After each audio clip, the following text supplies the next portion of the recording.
Hello, witches, and welcome to the Superb Owl Party. We are coming to you live from Modern Witch Studios. We're at my desk here. The camera's probably in the wrong place to to be watching all the things at once. But thank you for joining me. My beautiful, wonderful husband, Matt, is, we went to a coven meeting. We had drinks afterwards, and he is passed out right now. He's sleeping. So I'm going to let him sleep for a little bit. He'll probably join us later. And yes, because he's got stuff to talk about. And if he doesn't get to talk about it with you guys, I'm pretty sure it's going to make me kind of sad. So I want to just give a quick shout out to everybody who has joined us, or joined me rather. Well, joined out. Oh, well, we're here. We're here together, right? We are doing not football right now, which is actually pretty important. So thank you for everybody who wanted to join me. I thought, really, honestly, I just started live streaming as like a thing to do. And I really enjoyed it. I had a wonderful time this week when I got to live stream. So when I was talking to some friends online about what to do other than the Super Bowl, I was going to go to a Super Bowl party. And then I thought, I'd rather just hang out with my witches again. So here we are, doing all the good stuff. If you are in the Modern Witch Facebook group, then you definitely have to go through and click permissions to let StreamYard, who is the company that I work with, see you in your face. So, because I will be bringing comments up. So, yes, we'll hopefully get a Storm later. Storm is actually, yes, he might be coming as well. So everyone knows that in the house, like, hey, there's an empty chair right here. Please come fit it. So hopefully all that will happen. And hopefully we'll have other people, because I mean, it's a big house full of people. So yeah, so hopefully we'll get some Storm action. I'm just going to give a quick shout out to some, there's lots of friends here. Hi, everybody.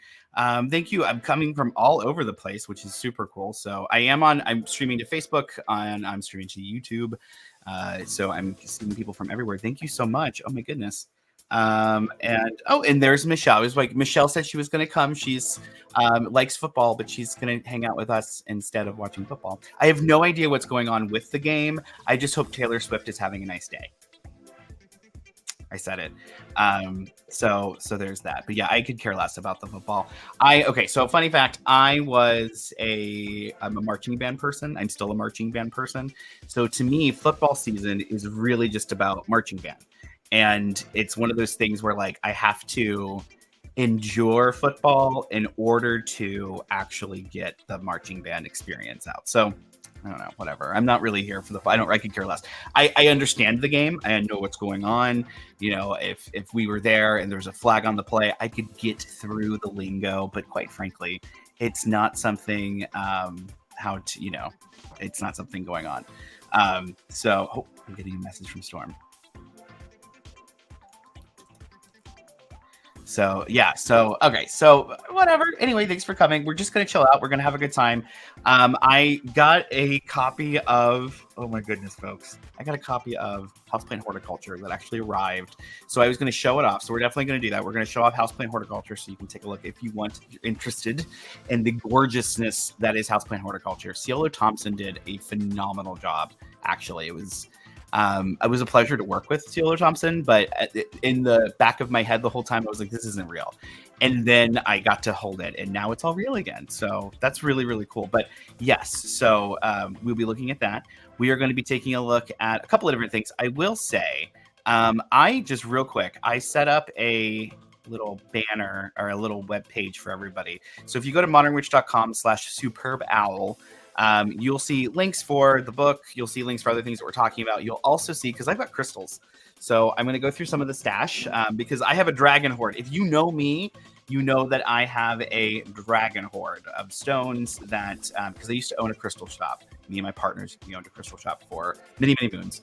And when the pandemic happened, we closed the shop, which was a blessing in so many ways. And we're in a really good place in life and we're happy, but it was sad when it happened, right? And so all of the inventory got moved into my house, and it was right after we had done a Tucson trip. So we'd done a Tucson, Arizona, which is the world's largest gym show. We had bought enough inventory for the year in our crystal shop. And then we closed the store down maybe like 2 weeks after we got back.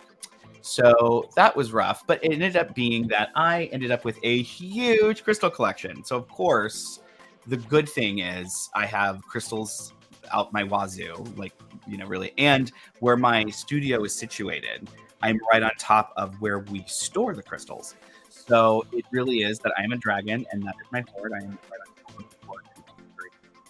But I'm starting to go through the hoard because what I've found is that at the end of the day, I have too many crystals. I do. And they're not getting love. They're not being seen. They're just kind of in boxes and stuff like that. So anyway, I'm going through my hoard. I have put most of that stuff up on this page. So the page you see, modernwitch.com/superbowl.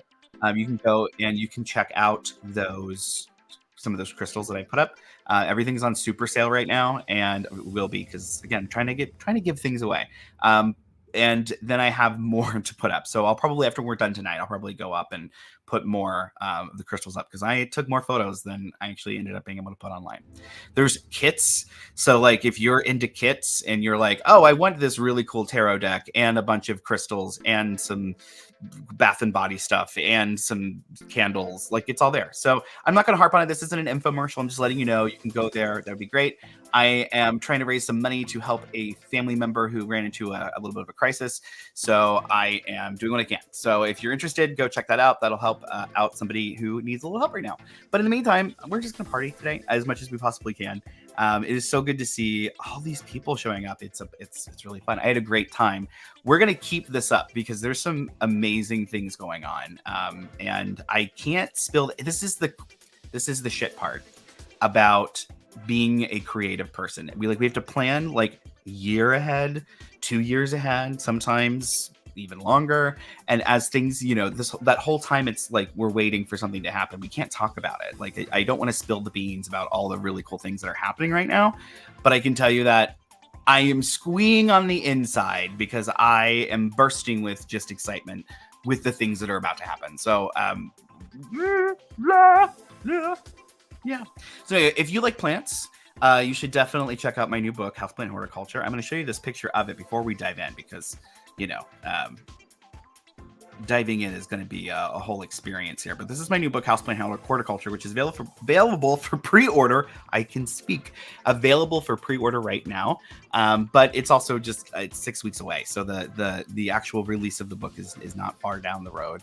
And I am super excited about it. In addition to that, I'm excited because me writing this book was a really big deal. So if you don't know, I started my writing career off writing 3 books on witchcraft, which we call the Witch Power series, that were pretty heavy. They were heady. They were pretty intense. They were meant for like an intermediate audience, intermediate to advanced audience.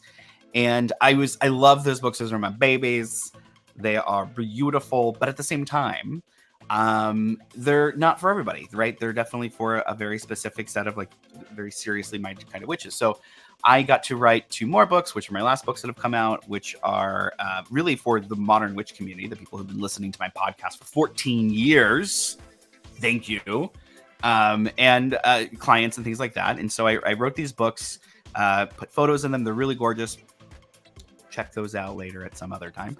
And I realized that as I was doing the photography for the books, because it's full of my photography, that I love being an artist. I love doing photography. I love creating and crafting things. And that's where my mind just kind of always is anyway. And when I have to sit down and write like a serious book on witchcraft, it's a little exhausting sometimes. And I need things to fill me up, right? With joy and with happiness and with a reason to get up that isn't just like, oh, I have to fill a word count, right? So I have really dove into what my mother lovingly referred to when I was a child as my Martha Stewart bullshit. So my Martha Stewart bullshit. So this is the story of my Martha Stewart bullshit. Since we're going to be live streaming for a while, we got some time, and hopefully you're sitting down having a cocktail or a cuppa.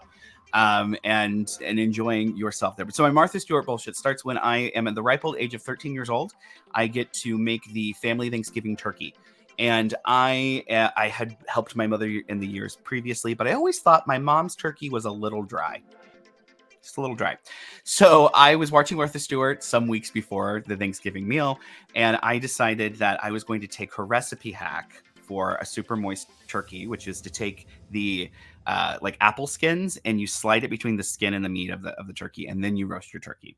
So I did this, and I was super excited. I tell my mother as it's in the oven roasting, She freaks out because she assumes that, of course, this is going to make the turkey, like the drippings, taste like apple, and therefore we are going to have apple flavored turkey, like gravy, right? And she was not happy about it. She didn't want a turkey that tasted like apple. She was, oh, it was a thing. Oh, I got scolded. It was a thing. So during the scalding, she was like, I've had it with you and your Martha Stewart bullshit. And that thus began really what became a quest in my life.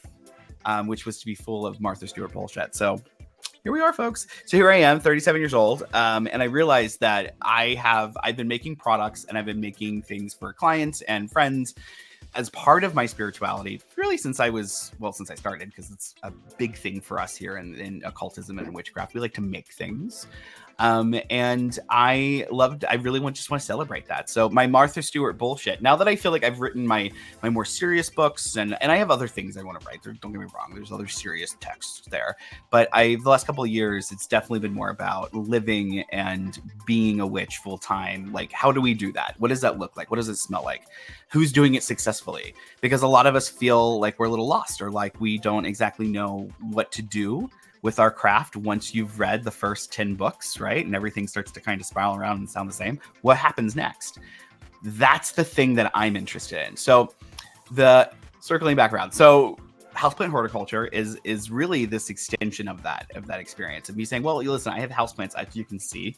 I like plants. I love plants. Plants and I were like this.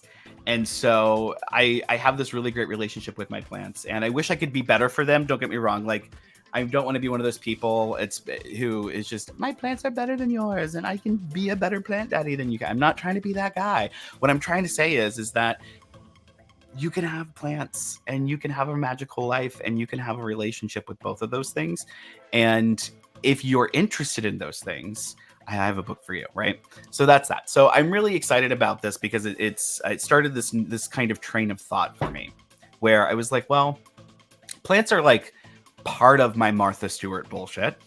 So what else am I going to do? So that's what's really been the last couple of months, has been processing and thinking and trying to figure out how I could allow my Martha Stewart bullshit to serve me as an adult. And so it's turned into doing all these really fun crafty things, which is something that you're going to see a lot of this year. So we've got crochet alongs, we've got make alongs. I have collaborations with this is the stuff I want to talk about, but I can't talk about. I have a collaboration lined up that is just mind blowing. If you are in the fiber world, your mind is going to be blown. My mind is blown that it's happened. And I've got other collaborations lined up with some candle people. Like, it's a really wonderful year to be focusing on creating magic that can be part of my life, but also part of your life. And I'm really, really excited about that. In a very physical sense, right? So taking let's see, what is it? Over 20. Oh my goodness. I'm going to drink my coffee to that. Give me a second here.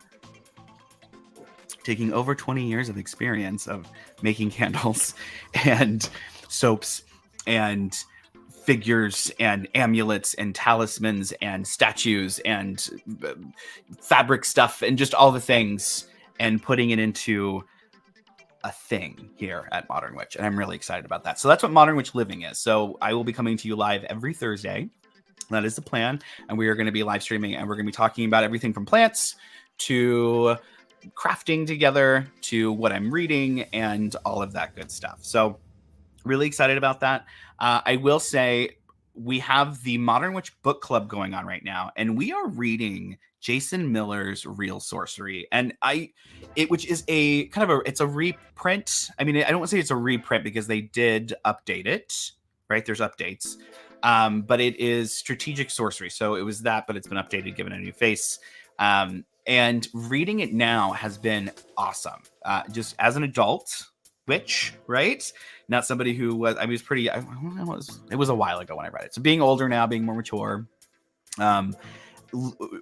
wondering different things about myself and my magic and about the universe and the world, and just having a more mature kind of perspective, right? And then going into reading that book has been a real treat. So I'm excited about it because it is one of those things that I can genuinely say there are layers I did not get when I read it in my 20s that I'm reading it now in my mid 30s, and I'm like, oh no, there's something going on. And I bet if I picked it up in my 50s, I'd have the same kind of experience. So I'm excited about that, and a lot of people seem to be getting into it. There seem to be a lot of people who are kind of having a similar experience to me, like where we're reading it and we're wondering, you know, essentially, where was this book, right? But in my case, I read this book and I still didn't get some of these things. So it's kind of cool. If you've ever taken a class from Jason Miller, which I've got to take his Jupiter Magic course, and it was brilliant. Like he's such a good teacher, and he's very good at not filling stuff like his lessons with bullshit. I'll just go ahead and say it. It isn't a bunch of useless information. He provides everything you need, and then he talks about how that can be applied to your life, and then you go off and do your thing. And it's really cool. It's not lectures that are just like useless information that you may or may not remember. You know, it's not that kind of thing. It's really nice. And that's something that, like, as a teacher, I can tell you, it's hard to do sometimes, right? Like, you're asked to present a workshop on a presentation or on a certain topic, and then you go in, you're like, well, I can't just teach the thing that I like to do. I have to teach this other stuff here to explain what I'm doing, right? And it gets a little hard. And somehow Jason is able to provide that foundational stuff while it's still being interesting, and it's still being something that I think a lot of people, regardless of your stage as a witch, wherever you are going to get something out of. And that's really freaking cool for me. So I don't know about you, but it does seem to be that the people in the Modern Witch Facebook group are having a similar experience. So there we go. Speaking of the Modern Witch Facebook group, go to Modern Witch Official. If you aren't already part of our amazing community of practitioners there. They are serious people. There are no bots. There are not spammy memes and things like that. Like when we do memes, we have it organized. And it's, here's a post, let's do a meme dump. Like, it's like one of those things. Like, we're not doing the just everything's, you're getting spammed, right? Because that's a little hard on the social media when you join a group and then you're spammed all the time. Like, no one likes that. But you should definitely do that because we have a lot of cool things going on, like the book club, which this is going into week 2. I think we just started week 2 for the book club. And so we're reading chapters 4, 5, and 6, I believe, I want to say this week. And things are moving along because chapters 1 through 3 they were quick reads, but I think the thing about it really is, and we'll talk when Matt comes, when we got a Matt and we've got Jason at the end of the month to sit down and actually talk about his book. I'm interested to hear his thoughts on pacing and things like as a writer, because he's delivering these chunks of information, and the burden, I think, really as the reader is that you have to go process it. Like, you have to sit down and go, what does this mean? How does this apply?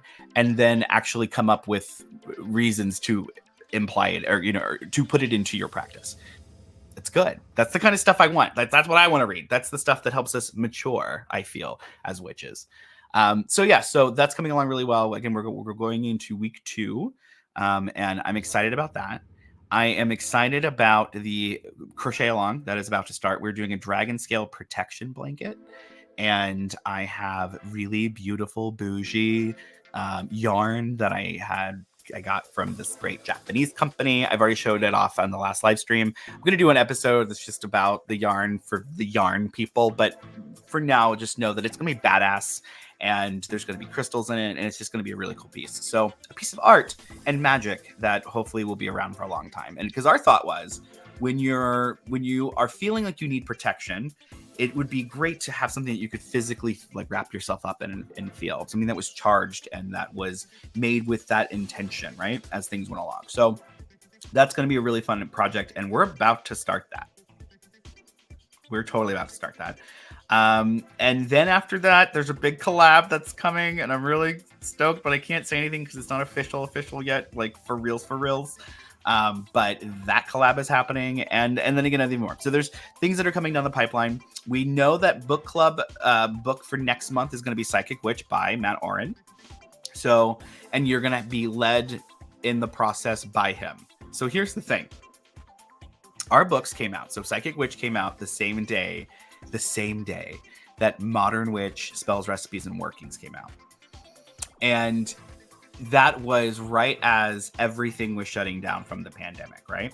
So there was advice that was given to both Matt and I. This was my 4th book. This was his first book. And the advice that was given to both of us was basically don't promote. Like, don't promote until just a couple months before, and then you drop it, and, you know, so on. And Matt didn't listen to that. Matt listened to his gut. Matt listened to his spirits, and his spirit said, no, get on this promotion stuff now. So he did. And then the pandemic happened and the world shut down. People weren't going to bookstores. My book was a book full of photography. And in all of the sales meetings, everything was, this book is going to sell so well as soon as people get their hands on it. As soon as people see this book, they're going to want to buy it because it is so unique and it's so different. And this was the whole plan. Then the pandemic happened and no one was going to bookstores. So Matt's spirits told him, hey, start promoting, get out there, really do the online promotional thing, really make sure you're taking care of that. And he did. And lo and behold, it was one of the best darn decisions he probably could have made, right? Was not listening to that bad advice.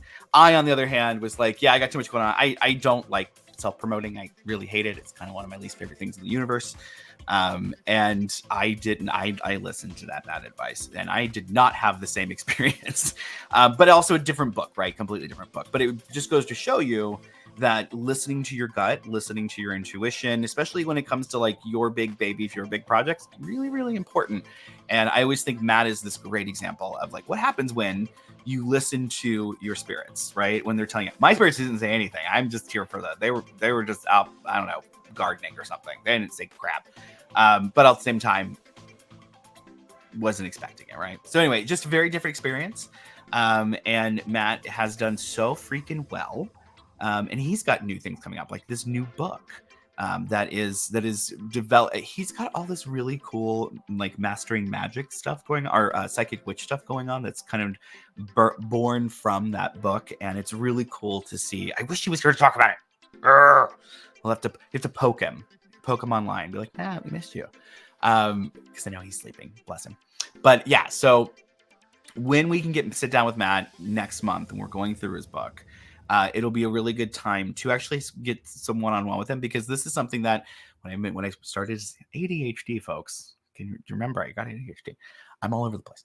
But Matt has never done this. Matt's never done a book club thing for his book before. And we get asked all the time for it. I mean, I get asked for it for my books, but he is regularly getting asked for, do you have any like extra bonus material? Do you have anything else? You know, now he's going to do it. So he's got he's got a lot of really fun plans for next month.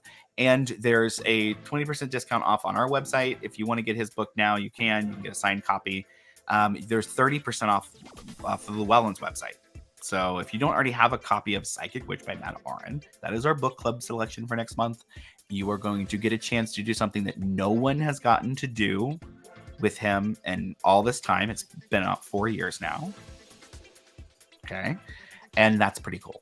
So I'm excited about that, because it's funny. He wanted to, so we'd been friends for long before we got together.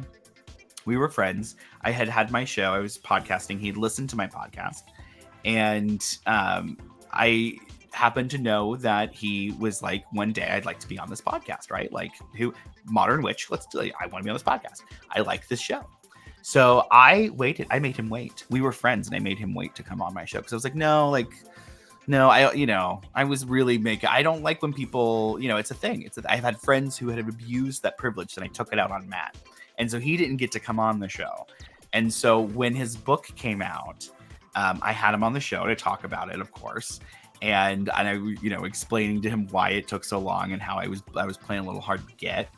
And I have to tell you that I think that is the third most downloaded show in Modern Witch history, is the Psychic Witch episode with Matt Oren.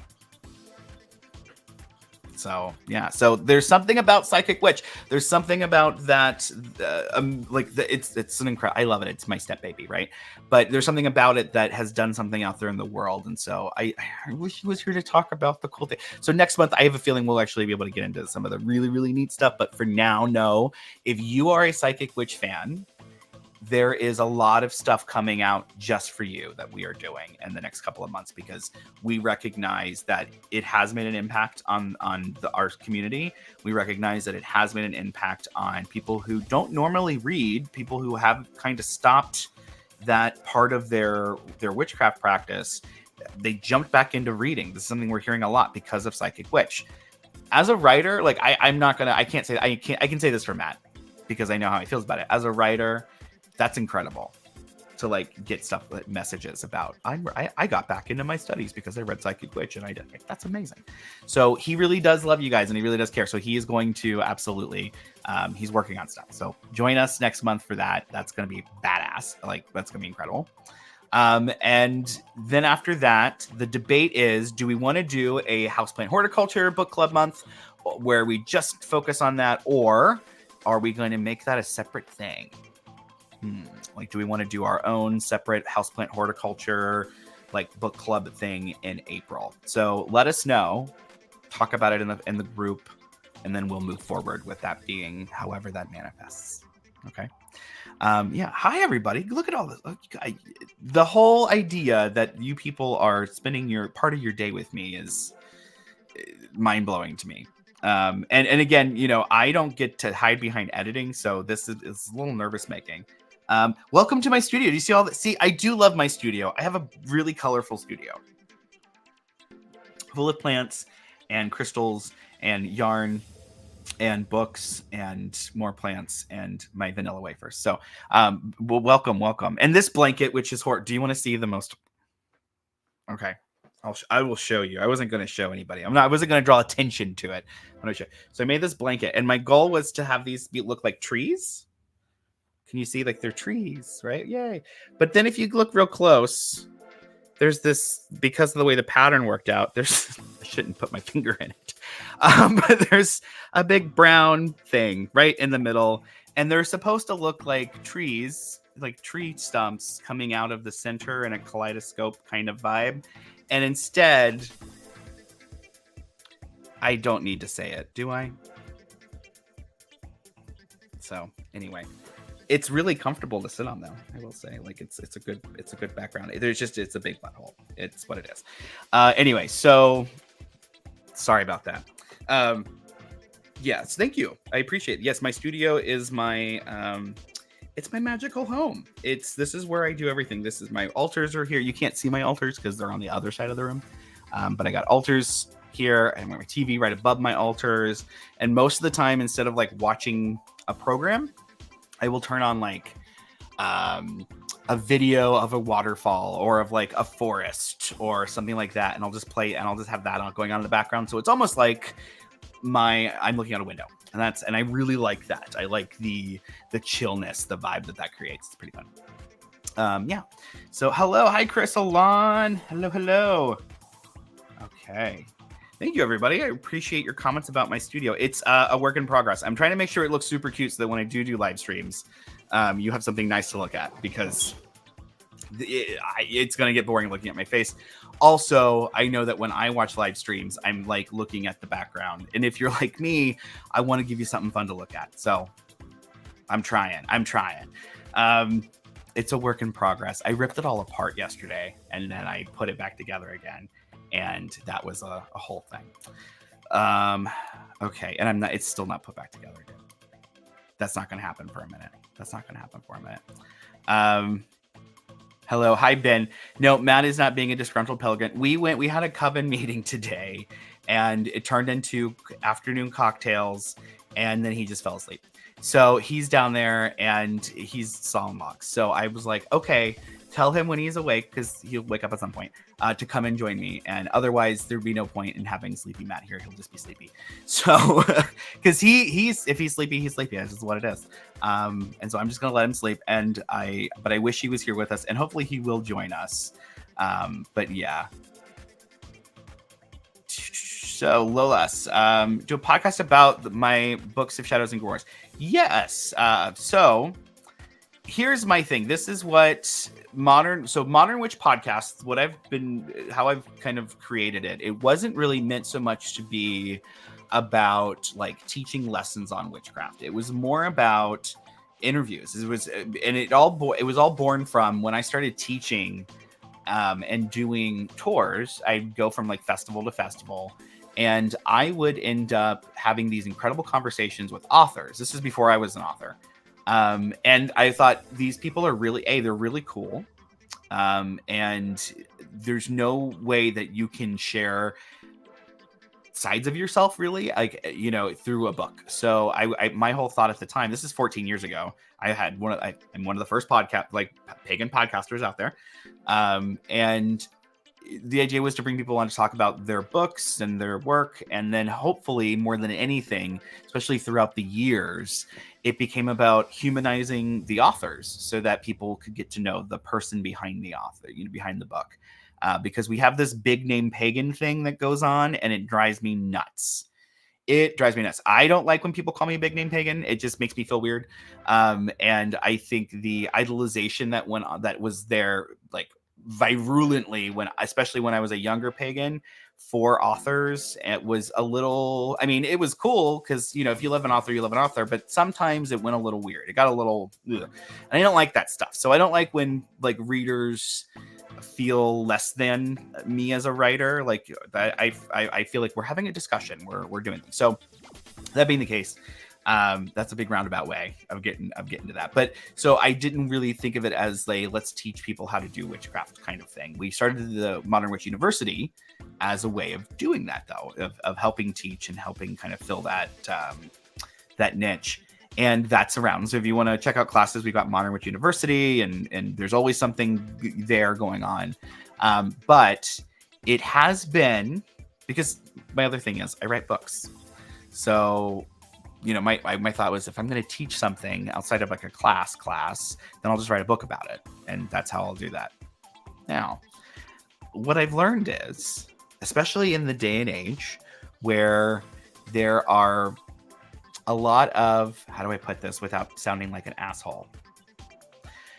In the day and age where it is very easy to fake something like a specialization in a spiritual practice, it's extra important that people who are actually versed in something are speaking about it when it's possible, just so that truth, if there is a truth to share, can actually be there and be present, so that the right, because what happens is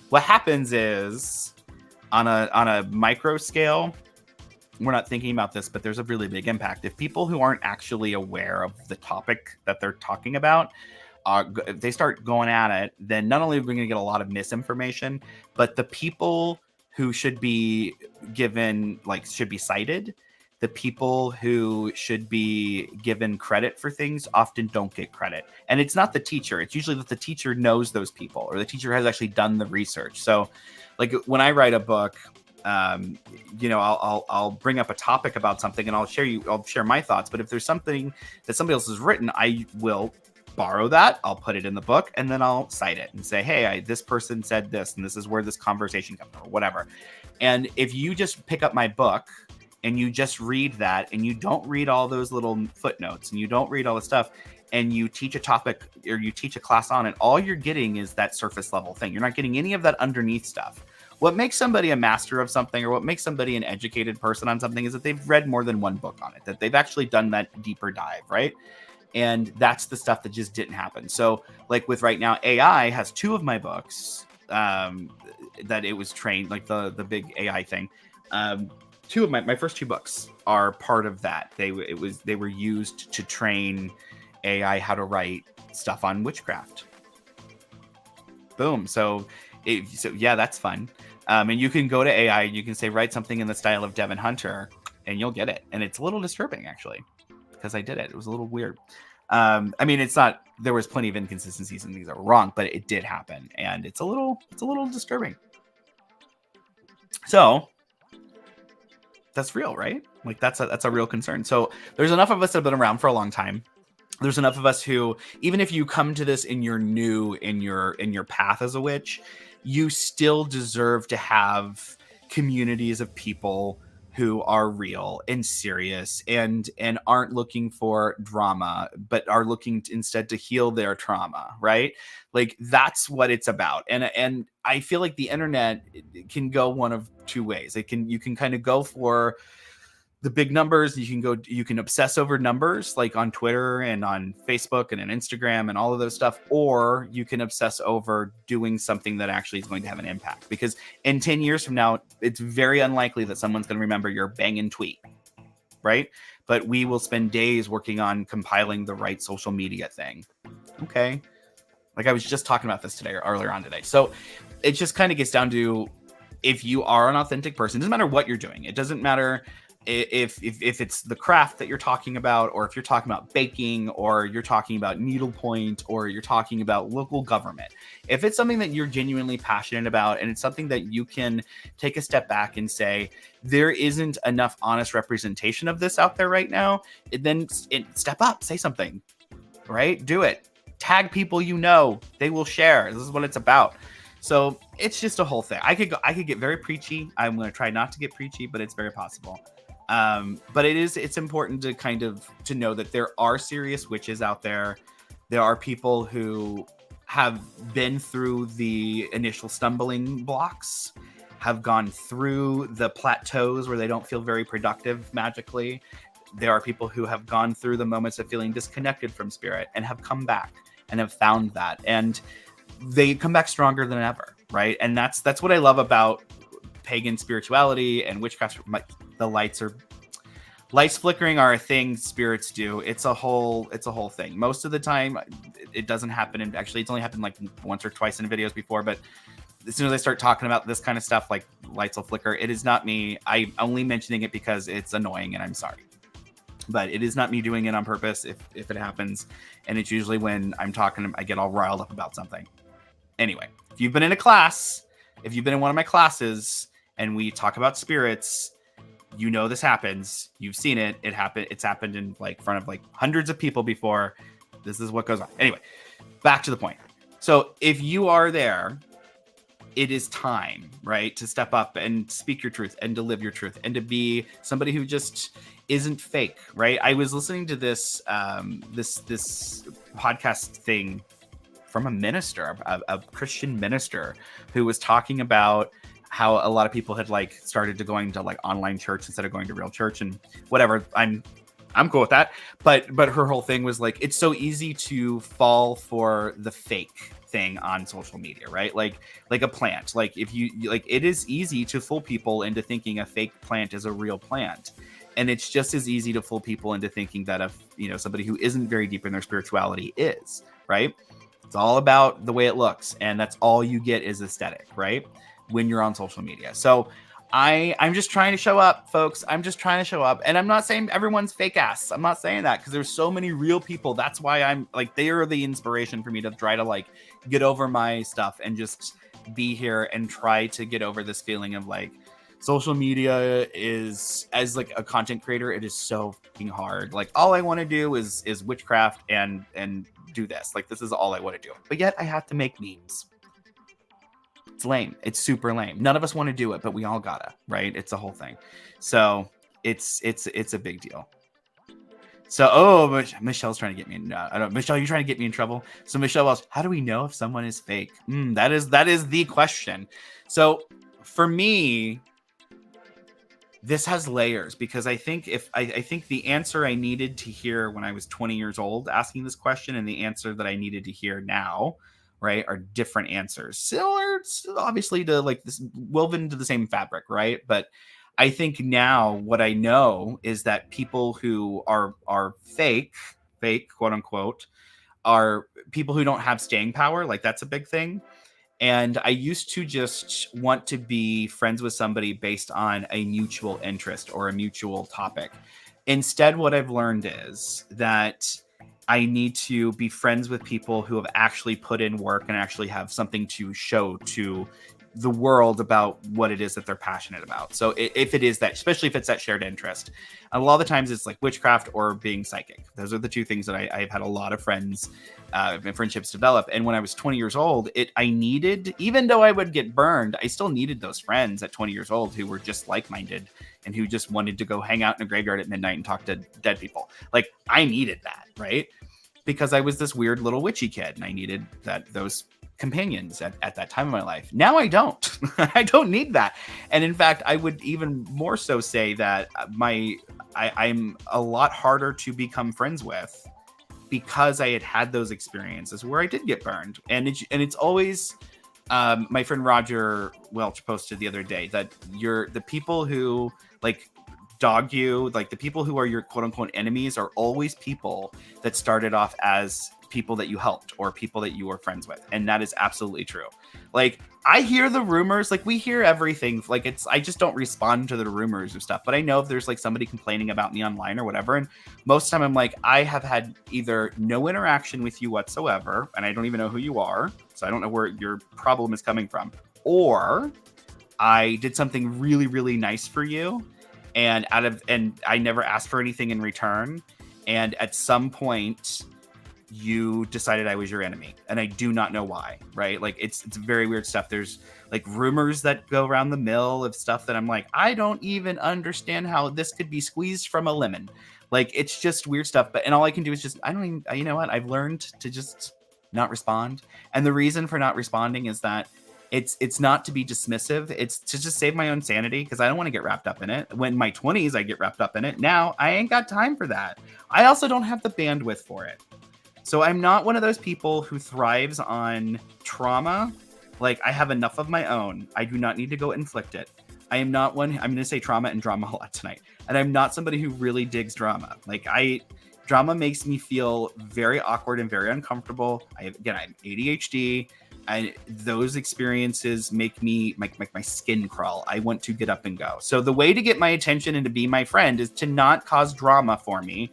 Contrary to popular belief, the way to be my friend is to just be a consistent good person and like strike up a conversation. That's all you got to do. That's it.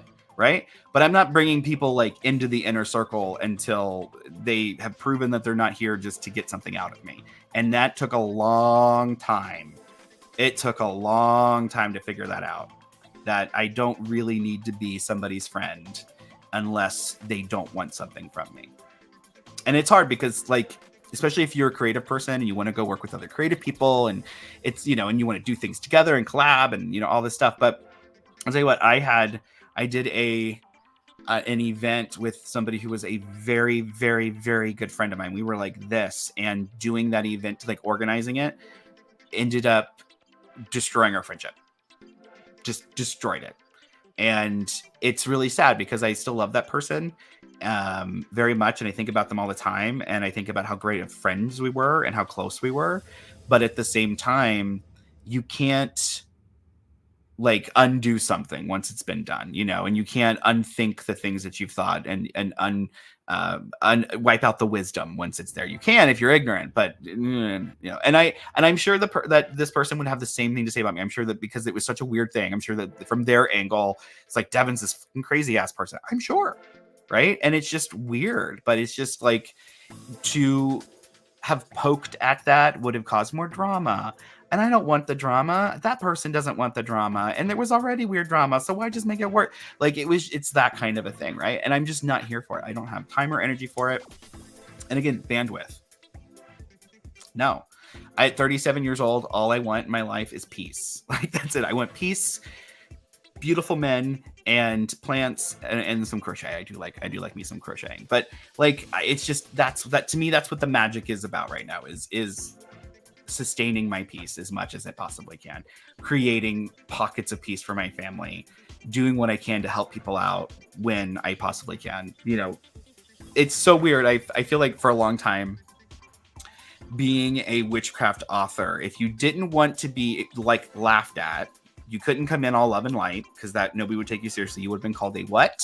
What word or what term would everybody use back in the day to describe a witch who was high vibrational, who was like a love and light kind of witch? Who?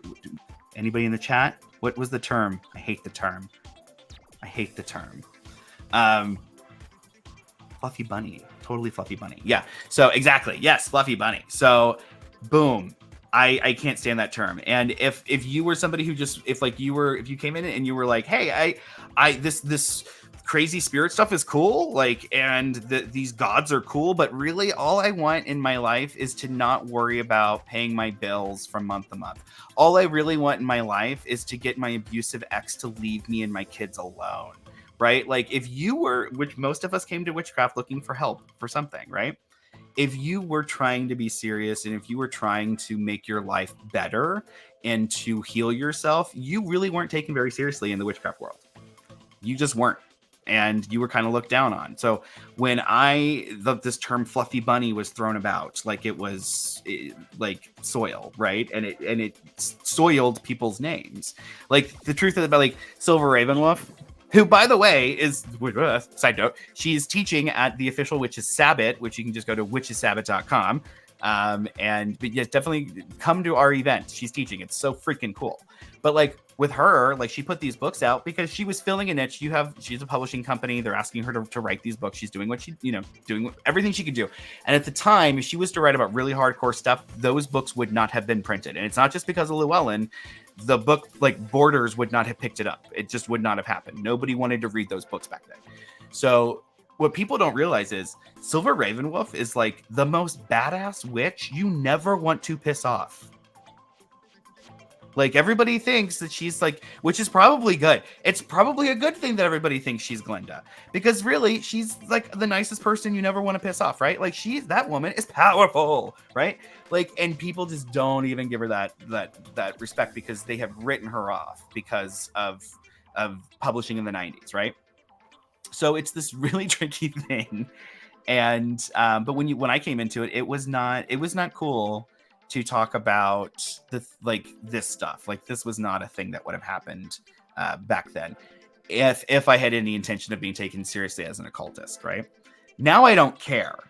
Now I really don't care because of a couple of reasons. One, the people who I thought were like serious hardcore occultists that I wanted to like value and appreciate my work, I don't really care about those people. I mean, I care about them as human beings. It's great. But in the end, what I've learned is everyone's off in their own world, and getting approval from someone may not actually be what you want, because that approval may actually be a recognition that you are on the same wavelength as they are, which is ultimately what you think you want.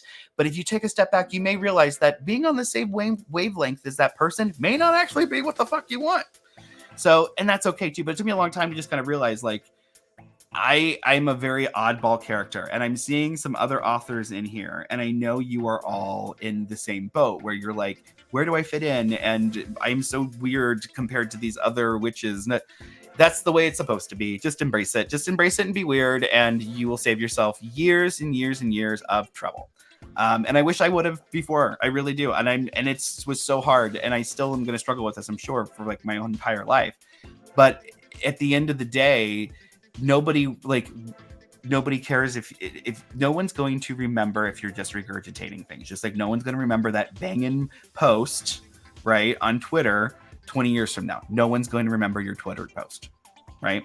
No one's going to remember the regurgitating of the same meme that is like, this is a sage leaf and it's good for cleansing and good for dream work. And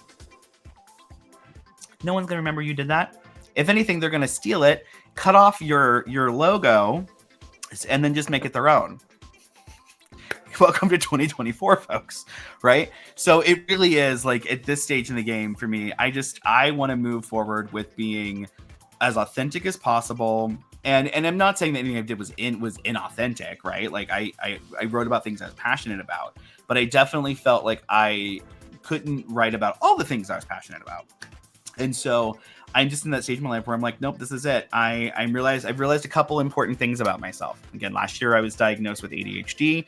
That was a big eye-opening moment. I learned to really look at my life differently and to look at the way I talk to myself and the way that I am communicating with others. That's become a really wonderful diagnosis. That's been great. It's also helped me realize that, like, we're all kind of like in our own world, like really, truly, like, and I know this, I've written about this, right? But like to have the moment of like, oh, literally my brain works differently than most people. That's kind of weird. Like I just thought it, like me getting upset over certain things, or me getting kind of obsessed over certain things. As I'm trying not to use the word obsessed in 2024. I'm trying to use the word inspired. But you know, those things, realizing that like, oh, my frustrations in life really do boil down to this. And I'm so easy to get along with in certain ways, but then there's something I'm not easy to get along with at all. And it boils down to this. So it's been really great. But I can look back on my spirituality and go, okay, as a medium, and I talk about this in my classes and my books, you kind of like run a program in your head part of the time, right? Like while you're doing your thing.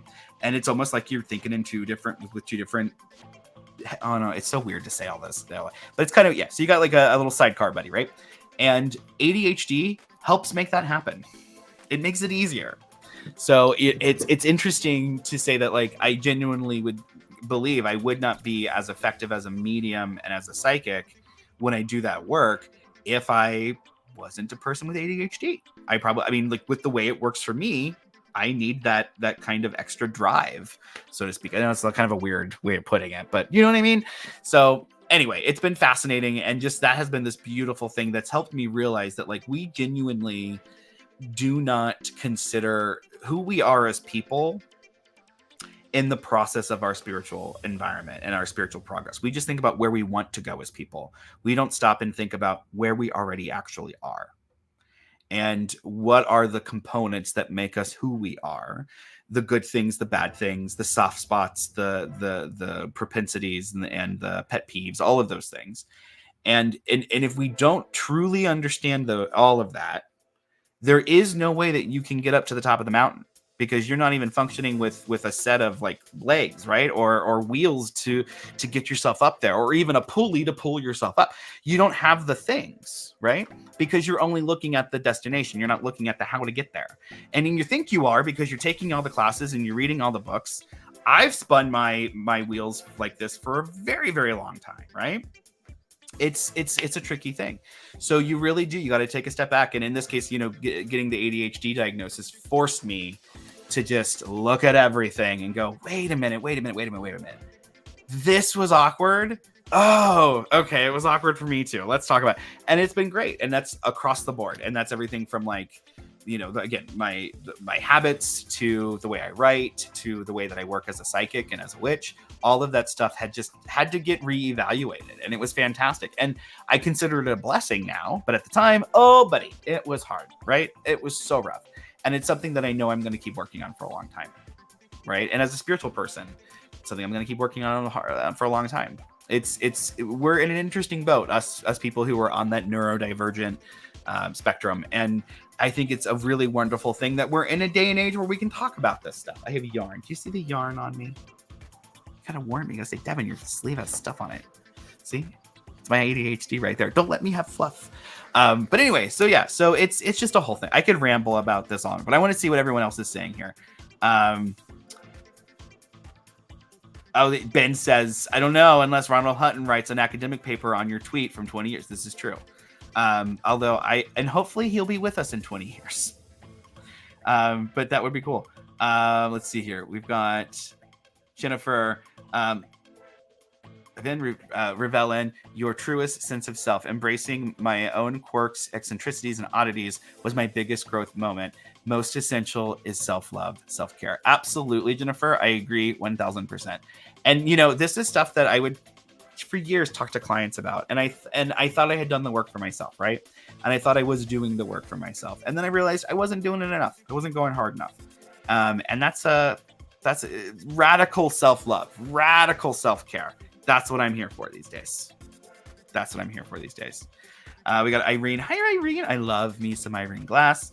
Legit, finding out I have a sensory processing disorder was so liberating. Yeah, absolutely. And, especially when we're talking about communities and we're talking about where we fit into those communities, knowing all of that stuff. I'm only saying this because it has come up. It's coming up in my thing, but communities as somebody who has to run things and has to organize things, and like it's good to know that you are a little different, because it makes working with people easy, because sometimes people are not easy. I say that, but you are, Irene. I love you. Irene Glass is awesome. Yes, it's like having a small TV on. That's it. So when I talk to people, when I like do my one-on-ones with people about mediumship and psychic development and things like that, we really get to have those intimate conversations about the way it works, and they get to like pick my brain. the thing that I always circle back to is that it really is like having a Wi-Fi connection. It's just like having a Wi-Fi connection. And I mean, if I want to get real with you guys, for me, it obviously depends on who I'm talking to, right? Like the spirit I'm talking to. But for the most part, it's like picking up radio waves, like back on an old radio when you have to actually turn the dial. That's what it's like, because you can feel that you're picking something up, but you can't always get a clear signal, but you can tell something's coming in, right? And sometimes you just get snippets of things. You don't get the whole like song or whatever, but sometimes you do, and that's really cool when you get the whole like a clear, crisp signal. That's amazing. And then there's times where it feels like if I'm working with a spirit that I'm really, really, really close with, like my Moloch, then it feels a little bit more like back in the day. And if you were born like in 2000 or later, you probably won't get this reference, but back in the day when we had phone lines, like telephones, and you'd be like on the line with your person on the other line, and then you just like the silence, like that dead air was there. You still knew you were connected to them, but there wasn't anything like no talking going on. That's what it feels like sometimes working with like a spirit I'm really close with. It feels like, no, you hang up. Like it's totally like that, but it's just kind of all the time. So it is an omnipresent vibe that happens. But yeah, absolutely. Let's see here.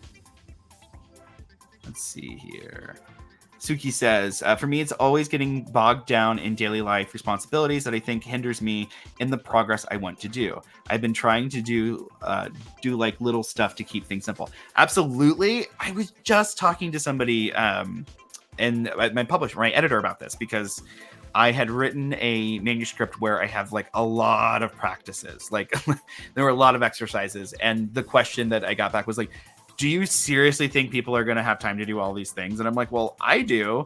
And then I realized like, well, it's different though, because I don't do them all at once. Like I'm not, so it really is about creating. I mean, two things are true. It's about creating a schedule and a way of going about your spiritual practice that fits your life. Like, let's just be real. Like it has to fit your lifestyle. And so sometimes you got to find ways of cheating. Like you can't always do a spiritual bath, right? Like we can't always do a cleansing bath, but you can take a shower.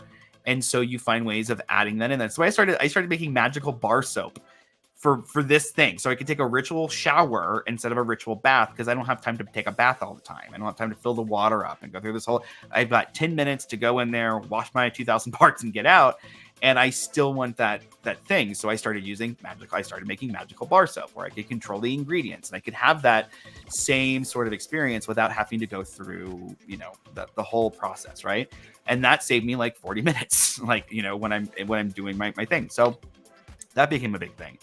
And when it came to like working with my crystals, like I remember having this whole thing where I was like, all right, well, I wish I was spending 4 hours a day in a crystal grid. Like there were some of these crystal teachers out there that are amazing, doing really cool stuff. I don't have time to do, or let's be real, the bandwidth to do it. And it would make me feel bad, right? Like, and I would go through this whole thing of, well, what am I doing wrong? And what do I need to change? And maybe if I took time off, I could. No, it's all bullshit. At the end of the day, what I learned is I go to my altar, I figure out what stone I'm going to carry. I carry it for the day. I cleanse it at the end of the day. It goes back into the altar. And I've ritualized just that process. And that alone has made a big difference, right? So just these little things of finding ways to make sure that your magic fits your lifestyle so that you can manifest. Because otherwise, what we're not going to do is the spell. If we haven't created that magical life that fits our life like a glove, then we're not going to actually do that spell, because it's going to be work. It's going to be extra stuff. We're going to have to go and get extra supplies. We're going to have to go and do a whole thing. Then you get nervous about doing the thing the right way. And it's like a whole thing. It ruins magic. It just ruins it. It's like planning for sex in your relationship. Don't plan for it. Like, and if you do plan for it, then plan for it earlier on in the day, not after the end of the date when you're both tired. It's like that kind of like, be smart about your choices, right? And it's all of that. So you have to develop this relationship with your magic that it fits your lifestyle and ultimately the goals that you want to achieve. So that like, hey, I'm manifesting, let's say prosperity, right? Like a lot of people are trying to manifest prosperity in their life. So, okay, I want to manifest prosperity. that if you have a job where you're not necessarily going to have influxes of cash, that's going to be difficult to do. So the thing that you naturally have to figure out is, where is that extra thing going to come from? And chances are you're going to need to get a little side job or a little extra gig to help bring those things in, unless you're doing like, let me specifically get a raise, or, you know, whatever. So like, you have to make sure that you're gonna find a way to do that that's gonna fit your life. And if you're somebody who's working all the time and you're already stressed out and you're already busy, then adding that extra expectation to your life, that another reason I'm not successful in life is because I'm not a successful witch, is horrible. Like, that's also horrible. So there's like all of these little pitfalls and traps that we just can't do. Instead, you get up, you align your energy for the day in that direction, and you just set sail, because that's all you got. Because before you know it, you're going to blink and it's going to be dusk, baby. Day's going to be over. And then what? And because you couldn't do it perfect, you didn't do it at all. No, ma'am. I'm not here for that. So, you know, it really is about creating those things where it's about, does this fit me? Not so much, how can I change myself to fit it? And sometimes you do. I mean, it's the occult. We're meant to grow. We're meant to be put in certain situations that make us grow and change. Like, don't get me wrong, but if part of that growth really is about making it fit, right? So there's that. See, I'm getting all rampy. My shirt, I stole this from Matt. It's super cute. So it says, I hope. I'll stand up. It says, I hope ghosts believe in me. Matt has the cutest wardrobe. Like, the best thing about us getting together was that my wardrobe, it didn't double, it tripled. And because Matt has all of these clothes. So, and he's got the cutest clothes, and they say the cutest things. And so one of my favorite things to do is to go and steal especially his sweatshirts. He has a lot of really cute sweatshirts. And so, yes, that's what that is. Hi, Julie Helena. So Julie Helena had us, and I have known each other for many, many moons. And she is writing some incredible books, and she just announced that there's another one coming out. So congratulations. And I'm so excited. We need to actually have you on the show. I still have your live stream planned, and it's in my schedule in this program. And every time I log in, it says, hey, are you going to do a thing with her? So we have to do a thing. We have to fix the schedule and make it happen. Thank you for being here. Thank you. Yes. Tangled phone cord. That's it, Garrett. That's it. Elizabeth Graham. I'm so excited to see you in just a couple of months at Temple Fest. That is going to be super fun. Elizabeth is one of the organizers for Temple Fest and is a fellow writer, and is actually far better at the writing than I am. I'm always like nervous about Elizabeth reading things I write. Let's see here. Hi, Jennifer. Thank you for being here. So Jennifer says, thank you for doing the vid. I'm just grateful that you guys are here and you're listening to me ramble and get all preachy up on my soapbox. I'm very much looking forward to the Psychic Witch book club. That's going to be super, super fun. Okay. All right, cool. So yeah, so that's my little trip about the experience of. You guys want to see a book? Okay. It's in my hands. I got a copy of it. So, first of all, it's hardback, y'all. It's actually hardback. So I love all my books. They're all my babies, and every time I can't believe I even get to say this. Every time I have a new book come out, like, it's just, what a blessing, what an incredible thing to be able to say. Just having a moment here. But I love them all. This is a special baby. This was the easiest book for me to write. And the reason why was that I was so filled with stuff to talk about. And I was so excited about this idea because aside from the two people who, before I had pitched this book and started writing it, the two people who had anything remotely related to houseplants were Juliet Diaz, in her book Plant Witchery.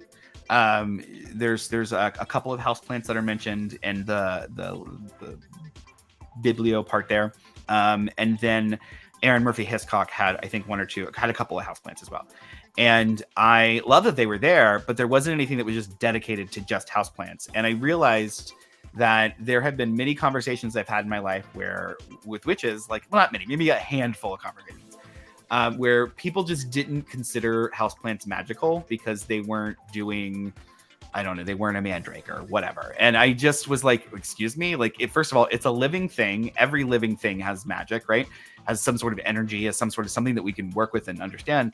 But the other thing is that it's also, in its own weird way, this really strange colonial thing going on with us only working with these things that are like colonialism and occultism, with only things that have these mysterious like roots that go back to antiquity and blah, blah, blah. First of all, especially as like a white person, I'm not going to know where that kind of stuff about these plants that come from South America, that is not happening. And you're not going to get that in this. I don't talk about indigenous plant spirituality at all.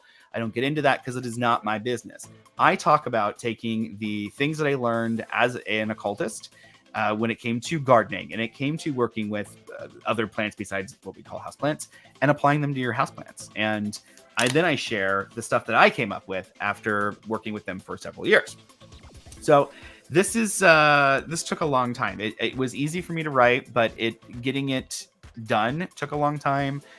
Because there is a lot that you're about to see going on with this book. So yeah, it is about the size of Madame Pamita's candle book. Yes, it is about that size. I think it might be a little bigger. So first of all, it has these super soft edges.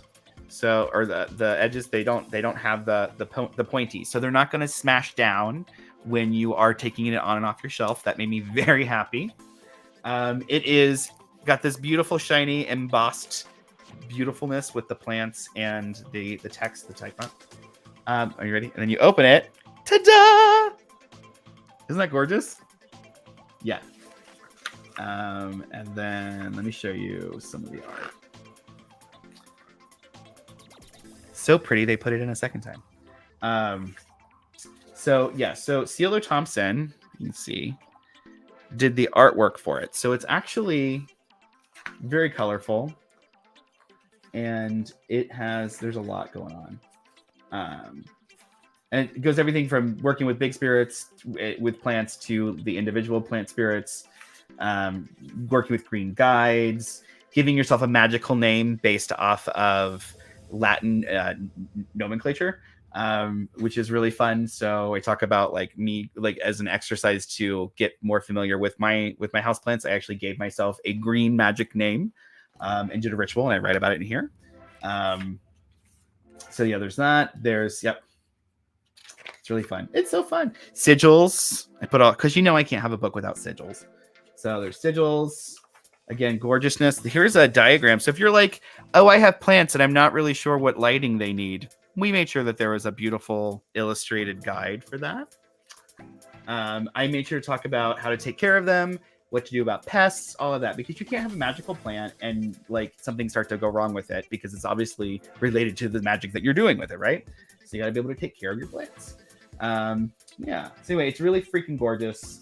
Something that's really cool about it that most books don't get and none of my other books got is I got a ribbon.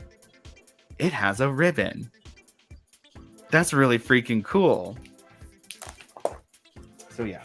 So it is beautiful. And then we go in and there are, of course, individual plant entries that go into working with everything from carnivorous plants. Like here's this beautiful Nepenthes illustration by Ciolo to working with the aeroids.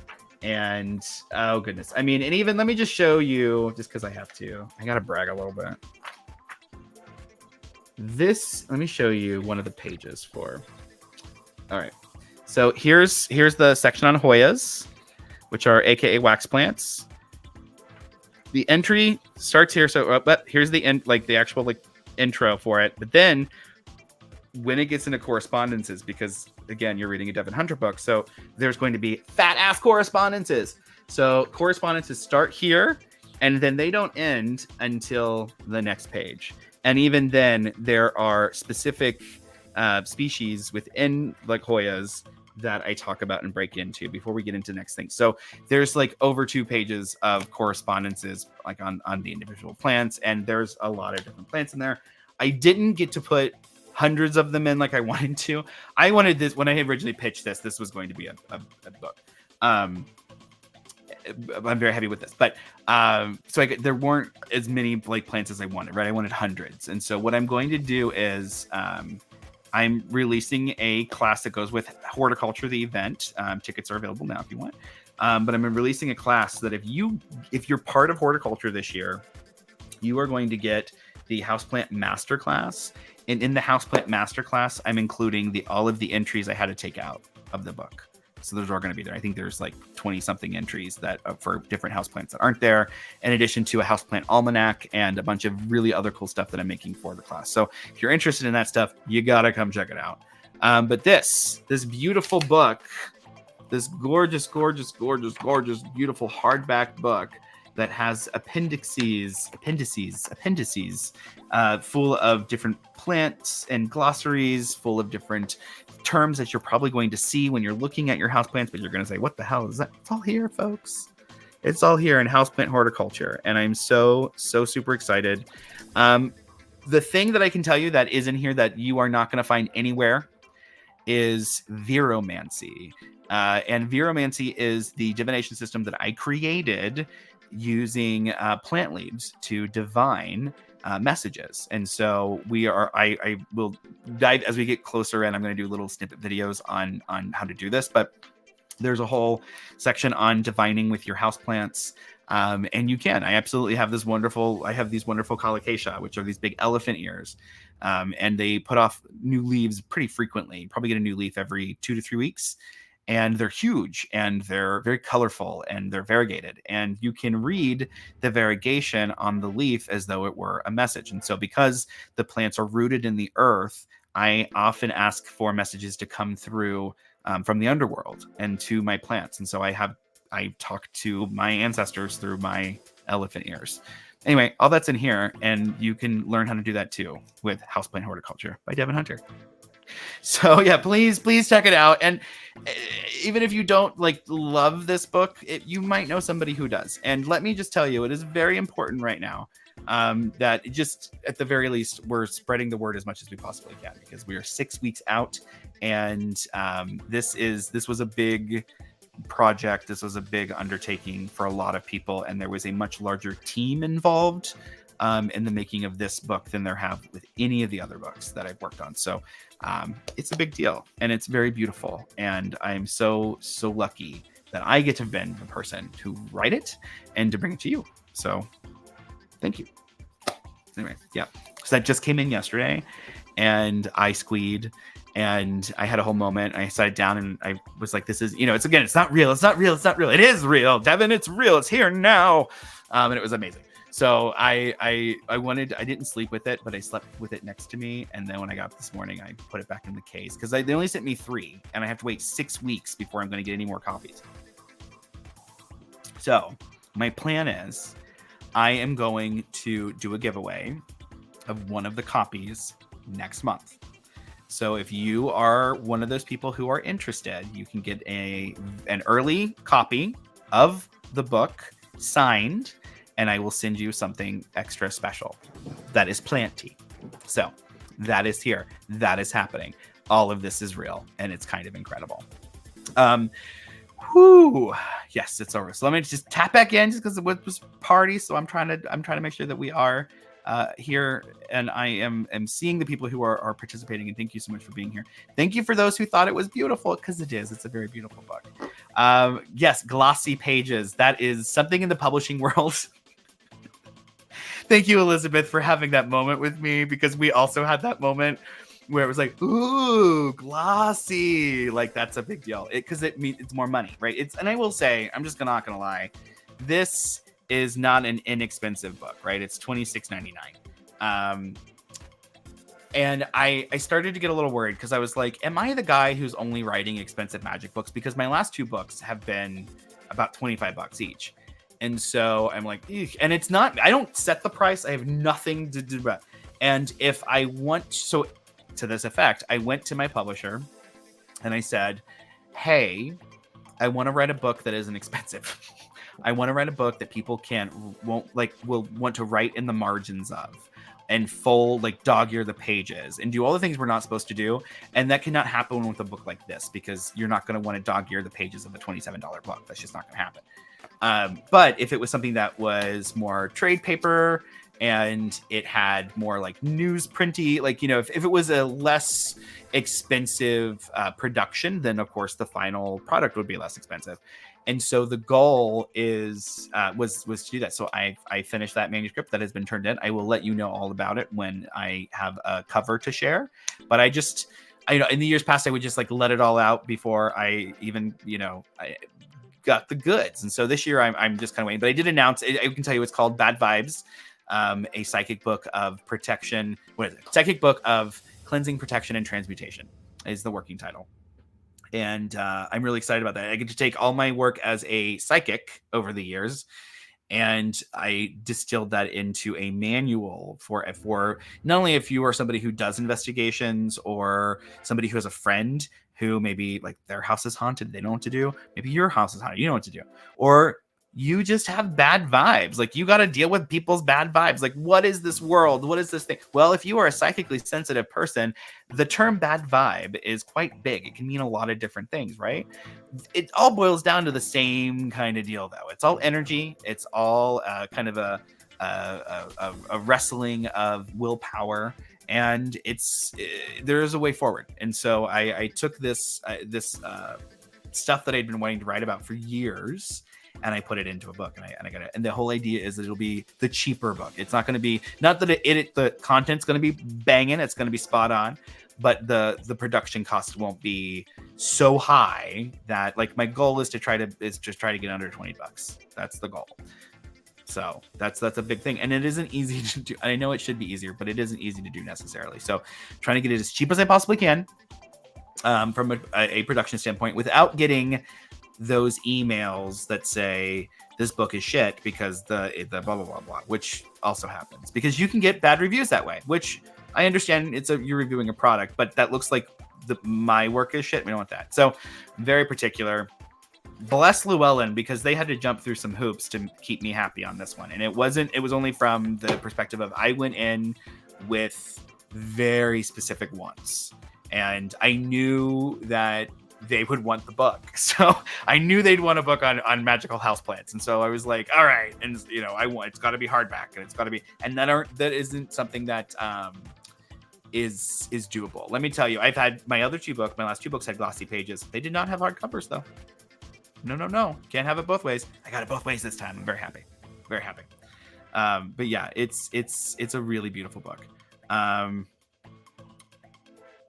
Yay. Hello, Nicole. Welcome. Yeah. So, and Michelle, you got to read, do an advance. She got one of the advanced copies so that she could read it and give me a blurb for the book. So she got to see, you didn't get to see the book, but you got to see the words in the book way before a lot of other people did. And she wrote me a beautiful blurb. Very beautiful blurb. In fact, I'm going to read you the blurb that Michelle Welch wrote for me because I just saw it. It says, a must-buy for plant lovers, those in the closet and those out. People have tried to introduce me to houseplants for years to no avail, but Devin's approach brought it all together. The magic, the practicality, and the healing vibration of houseplants. My 106-year-old grandma in spirit is smiling on Devin today, and you will too. Isn't that just sweet? Houseplant HortOCCULTure. Yeah, so very, it's a big deal. It's going to be a very big deal. Oh, there we go. So yeah, so I'm gonna send Michelle. I'm spilling the beans now, but I'm sending you a plant with the goal that at the very least you can put it in one of the stores, make somebody else take care of it. But I thought, you know what, I'm gonna send you some good vibes because you are so sweet to me, and you have been very, very kind. She invited me to. I actually premiered Veromancy at the International Divination event, Tide.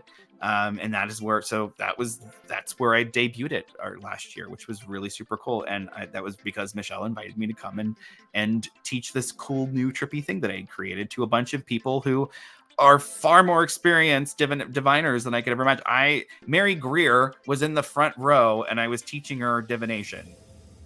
What? Yeah, crazy stuff. So that is an experience I will never forget.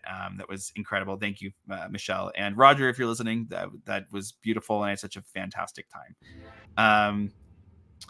Okay, Elizabeth is good point. So Elizabeth is like, okay, so there are people who I talk to about the industry, and Elizabeth is one of the industry people that I talk to. And so, yeah, so the average book right now is about $30, and that's actually very true. So when I just went to the bookstore, right, when I just did my book haul the other day, I was looking at most of those titles, and I was like, okay, like, you know, $30, $30 to $32 kind of per book. It was what I was getting with my novel. So, all right. Just wasn't what I was expecting, you know? Let's see here.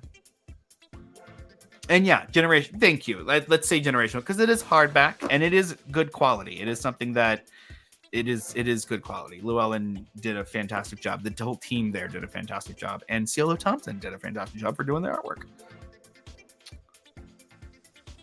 All right. And then, so yeah, so, you know, let me just say this.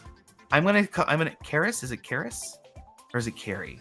I hope it's Karis, because if not, I'm an asshole. But Karis, I would absolutely agree. The, it's houseplants are a learning process constantly. And here's the thing that no one ever wants to talk about, like with the plant influencers and everything. It's, every plant is a new learning experience. Every single one of them has a different set of needs and wants.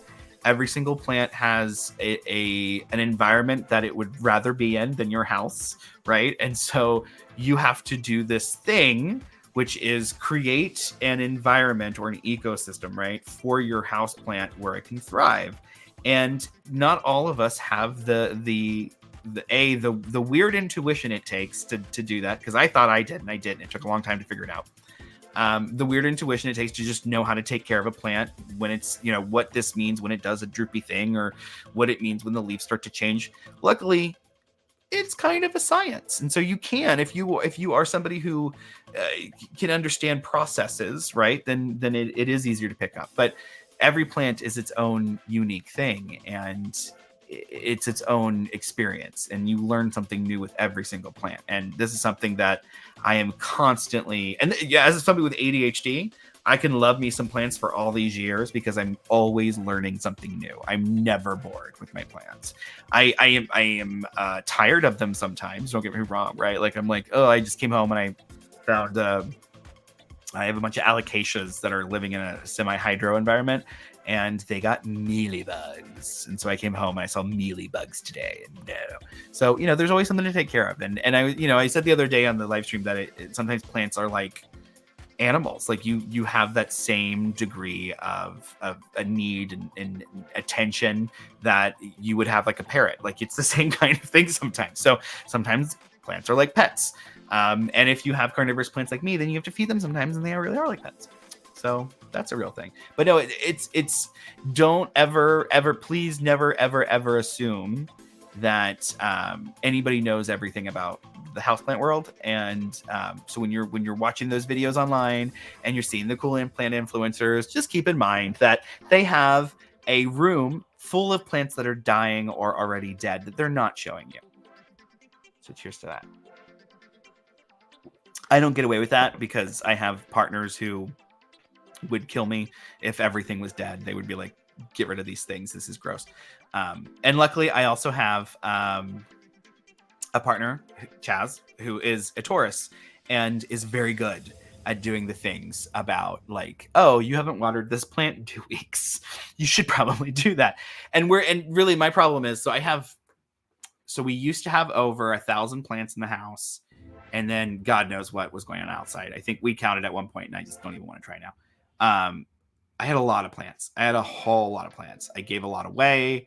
I went through 2 waves of like extinction. I call them, they were my mass extinction events. And that was very sad. And so that was very sad. I had some people die in the family and things happen. It was very sad. And so I wasn't able to take care of them, my house plants very well. And they just took a dive in the middle of summer, wasn't good. And then last year I had another extinction event, and that was I'd gotten a gig working, and it took up all my time, and I was never home to take care of the plants, and it was in the middle of summer. And if you know anything about California, it can get really hot in California. And so it got really hot and it got very dry, and I did not see any of the warning signs because I wasn't focusing. Because again, ADHD, I was worrying about the job I had been assigned, right? So my plants died. I lost probably a third of my collection last year, and it was just depressing. And it was actually depressing because this had just gone to the editor.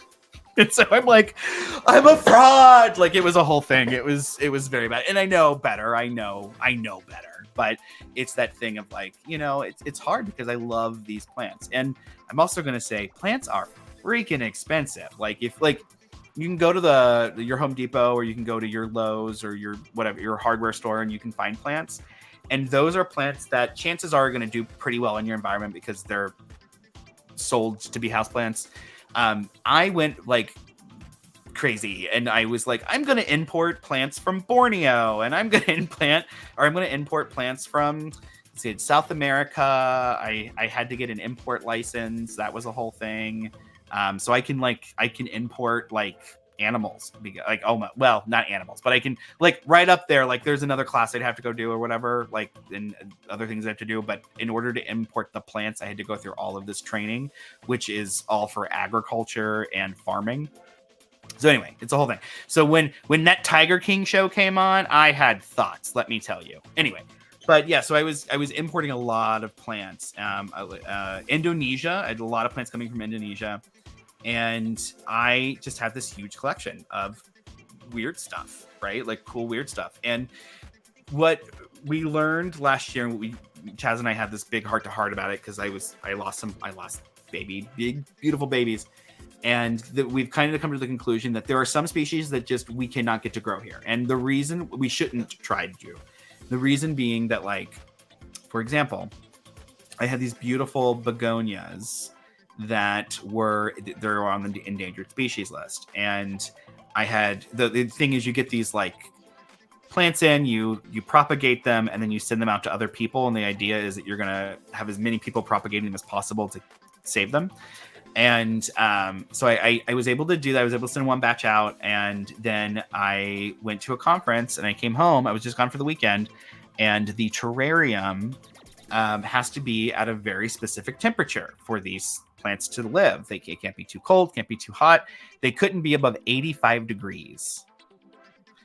I came home, it was 95 degrees, and I had the wilted, endangered, and it was just heartbreaking, right? It was just heartbreaking. So not only did it cost a lot of money to get the setup for those endangered plants and to get them in general, like I had to buy those plants to bring them in and do this whole thing. And I'm not going to say it was a waste of money, because it was a learning thing, and I learned a whole lot raising them, but it was heartbreaking. Just heartbreaking. I mean, when you raise something and you love something, you look at it every day and you're taking care of it, and then you go away for 2 days and you come back and it's melted. Like, that's heartbreaking. So that kind of shit happens a lot with houseplants. And so if it's like coming from a store, chances are it's going to be hard enough to survive most things like that, right? Like, it is abnormal for a plant not to be able to live in 85 degree weather. Like, let's just be real. Like, that is abnormal. So it's the rares and the super rares that you find that kind of stuff. I also have plants that, like, I thought they would do well here, and I couldn't understand why. And then I've had them 2 or 3 times and they just die every time. So I stopped. Like, I'm not going to try to force the issue. I guess, they don't want to be here. That's fine. So that stuff happens all the time, right? Like, and what I've learned, really, and I talk about this in the book, you have to, once you can understand the science kind of behind plant, like the house plants and what they need and what's going on and why. I'm not talking about fertilizer and all that stuff. I'm just talking about soil getting dry and why it gets dry and what type of roots want what type of soil. Like, once you understand that kind of stuff, then it gets a lot easier, and you can create soils that make your life easier, which is what I learned to do. So I've got my own substrate mixes and things like that I know, I can literally sit this plant in a tub of water for a week and it would not get root rot because it is in just chunky bark, basically, like that kind of stuff. And I've learned that knowing to do that and knowing that I can actually I can drop my philos in a tub of water for 24 hours and then come back and drain them out. And they're going to be really happy and have big fat roots because they want chunky soil. And then that means I'm going to have big fat leaves. And so just the whole thing of if I change my life a little bit to make sure that this plant has what it needs, then I'm going to get something incredible out of it. But knowing to do that takes forever. Knowing what to do takes forever. And I did my very best to explain that in the book and how to get there, but also how to talk to your plant about what it needs. Because that's the other thing, is just ask your plant. So yeah, it was, plants are not easy necessarily. And if you've had one die on you, if you've gone out and you bought a plant and maybe you've bought 10 plants and you kill them, it's okay. But also that doesn't mean you have a black thumb. It doesn't mean you can't grow plants. Honestly, probably what it means is that the plant didn't have a good setup, right? And the reason why this becomes, that's probably the wrong term, setup. It didn't have a good environment from where it came from into your home. That transition wasn't good. And that's probably what killed your plant. And a lot of people don't realize that. You actually have about a 30 to 45 day grace period with your plants when you bring them into your home, because they have to adjust to everything. And in some cases, that means they have to drop other leaves to grow new leaves because the leaves that they had aren't photosynthesizing properly in your environment. That happens with some plants. Same thing with your roots, right? So sometimes you'll drop leaves and you're like, what's happening? It's just growing roots right now. That's what it's focused on. It's not focused. It's fine. It's just, it's going dormant, or it's there's a lot of little things to kind of just figure out with the plants. And so, there are some things I can't grow. There are few begonias that I will grow now because it's just not, I can't keep them up. I just can't do it. I've got probably 6 species of begonias now. Whereas before at one point I had 20 something. So just I love cane begonias. I I have a kidney begonia. It's the weirdest looking begonia ever. The leaves actually look like kidney beans or kidneys. And so it's called a kidney begonia. And if it gets enough humidity, the leaves get epic and huge and they look like big jelly beans. They're beautiful. But it doesn't get a lot of humidity because I live again in California where it's hella and dry all the time. And so it's kind of medium sized leaves. But when I had my plant room, which I don't have anymore because that was a whole pain in the ass to keep up to. When I had my plant room and my humidity was at a constant 75 to 80%, its leaves were huge and the size of my head, big. So, it all depends, right? But there are some plants that will not grow in my house successfully. They just won't because I can't keep the humidity the right way, or it just gets too hot here. That happens, right? And so once you learn that your individual home is its own environment that has all kinds of different conditions, and you learn when that's copacetic to a plant and what to do to make it copacetic if you have to. Sometimes you got to get a humidifier. Sometimes you got to get plant lights. Sometimes you have to, you have a draft and you got to move your plant over or something. There's all kinds of things that will come up. But once you figure it out, then the good thing about plants is they don't need much. Once they are going in a place, you leave them alone. Just leave them alone. And you water them, but they're happy because they're putting off those leaves, and you don't need to do a bunch of extra work, right? A lot of people love alocasias, which will show off all kinds of alocasias and pictures. I don't think I have any behind me now. No, I don't. But a lot of people love alocasias, and alocasias are notorious for dropping leaves every time they move, a location. So that's a thing that happens, right? So you could buy an alocasia in the grocery store, bring it home, and then it just looks like it's dying because it'll go through a period of dormancy suddenly because you just moved its environment. It's freaking out, right? So that stuff happens.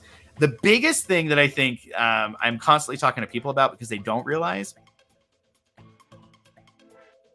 suspense while I drink my coffee, is that the plants that you're getting at even if you go to a plant store, those are ready to go.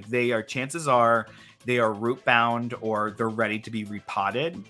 And so when you get them home, you've got this 30 to 45 day kind of grace period. And it's less important if like you go to, I mean, if you know your stuff, you're fine. Don't worry about it. But if you're nervous, just leave them alone for 30 days and then repot them. But if you're familiar with things, then I think it's okay to like wait 2 or 3 days and then repot, or even just bring them right at home if you know what you're doing. But if you're worried about that kind of stuff, leave them in their pot for 30 to 45 days and then repot them. But chances are they are ready to go. They want to be repotted. And that's why they're big and beautiful. So what a lot of people don't realize is that they're getting a plant that needs an upgrade. It needs more root space. And if it doesn't get that, it will die, or it will get sick and it'll start to die. And so people will get plants, they'll kill the plants. There's nothing, they did nothing wrong other than they left it in the same pot it came in. That's what they did wrong. Like, I want to say 60% of the time, that's the shit that goes down. So it isn't bugs. It isn't water quality. It isn't all the things that people jump to because they want some. It's literally that it needed a repot because it was already as big as it possibly could get in that pot. And it was sent to market because it was big and beautiful and that will sell. No one wants to buy a dinky little plant, right? So you have to, so whenever you buy a plant, you go in, especially if it looks healthy and big, go in and instantly buy a pot that is the next size up because you will need it. That is true. That is what's going to, you will end up needing it. If you buy a plant to go in your backyard, you're going to put it in the ground, right? So that's fine, right? No, that's why we try to apply that rule in our house plants, and we can't, right? You don't have ground to put your house plants in, right? You have to make sure that you're creating an environment for them. So that's like the best thing I can say to do that I think will solve a lot of people's problems, is to move forward with getting a pot that is a size up from what you originally thought you needed, or didn't know you needed it at all, which is the case for a lot of things. I am notorious for bringing plants from the grocery store in and forgetting to up pot them, and then it getting to the end of the season and realizing like, oh, it's probably I shouldn't repot them now, right? Like they're going dormant. That would be dumb. But at the same time, I will forget that. I need to. You're reminding me to go through and check my pots. This is what this is. Anyway, that was my plant ramble. Let's see. Ooh, there's a bunch of comments coming in. I don't know, Michelle. Dancing Devin reels. I had this whole thing where I was like, I feel forced to dance for teenagers on the internet because of the way that social media works. I had this whole like disgruntled witch thing that I did about it. I was like, I am not dancing for teenagers. But then the other day I was like, did you hear me hit puberty? Then the other day I was like, actually, it's just fun to dance. Because I dance. I'm part-time choreographer. Like, I should just be dancing. Why aren't I dancing? So yeah, you're gonna get some more dancing videos, Michelle. That's good. That's totally happening. I even have found a couple of songs. I've got them saved so I can use this sound. Like, I'm working on it. It's gonna come. It's gonna come. I'm glad that you like them. All right, raising Schlumbergia and Ripsolidopsis. Ripsolidopsis, is that like a Ripsalis? Guttnerii, and they are the most sentimental, pickiest plants I have ever had. I've had a Ripsalis. I don't know what a Ripsolidopsis is. I could probably look it up. But I know that the Schlumbergia are freaking ridiculous. I've killed 2. So good luck. Got a speed on that one. Come back and let us know how it goes. I killed those like I killed my Calatheas, and Calatheas are I love Calatheas. I have one Maranta plant. Marantas are cousins to Calatheas. I have one left, and it's a Never Never plant. They're super cute. I got it because it makes me think of Peter Pan and Tinkerbell, and it's super adorable. But that thing is on its last leg always. Like it'll put off a new stalk, and then if I wait a week or two, it'll start to put off another one, and then that one dies. Like, it's a thing. So I have it in the special attention place So all those plants that are sensitive like that, like metanilla. Metanilla is one of the most gorgeous plants in the world, and they have these big, beautiful belly flowers, and they're house plants. Like can't get those things to stay alive to save my life. So anybody who takes on like extra special plants, like, good for you. Hello to this. Yes. So Garrett is saying the plant he's kept alive is longest is aloe vera. And yes, so aloe is ridiculously easy to take care of. Aloe vera is ridiculously easy to take care of. And the thing that most people do to kill it is they overwater it. So that's another one of those things. So because they can handle drying out like most succulents can. That's what those leaves are there for, right? They retain water like a camelback, right? So what a lot of people do is they end up overwatering them, and it's usually when they get bigger. So if it starts to yellow, so if you start to see on any leaves, if you start to see like yellowing around the edges, that's probably overwatering. All right. If it starts to wilt, then it's probably underwatering. However, if you get root rot, it all just looks the same. So there's that. But yeah, so I love me some aloe vera. We have one that's about yay big, and then I got one about yay big, and then I've got a couple different like weird varieties of aloe. I thought I didn't know better until I knew better, but I thought that the cooling qualities of aloe was like a whole like a species genus thing. It is not. So that is like actually aloe vera is the particular plant that you want to get to work with for those properties. And you absolutely can cut off the hard part of the leaves, take that jelly center. You can kind of like pulverize it or just leave it out. And if it can dry up, you can put it in a dehydrator, and then you can make aloe vera powder out of that the stuff that's left over from the center, and that's great in face masks, and that's really great. I put some just in bath water, like when I do get to take a bath and actually enjoy it, like I'll put some, just sprinkle it in bath water, and it just hydrates right up and just makes for a wonderful experience. So aloe is a pretty amazing plant actually, and it's very protective. A lot of people don't think about it as a protective plant, but it absolutely is. It has those sharp spines that come down the sides, and those are there for protection. And if you've ever been poked by like a bigger one, so once aloe veras get big, they turn into these beast-looking plants. Like the little ones that we keep on our windowsills they're very cute, and they look like little octopi things or whatever. But like big ones are monsters. Like they look very intimidating, and they've got spiky things, and it's quite.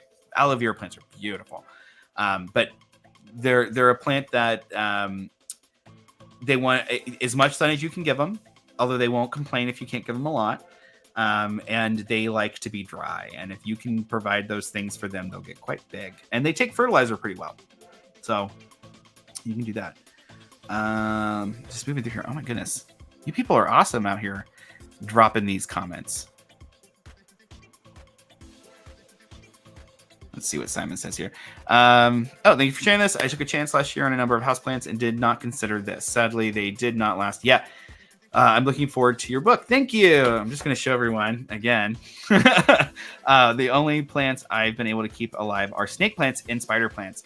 I absolutely thank you, Simon, for Simone. I think you're Simon. If you are Simone, hello, Simone. I think you're Simon.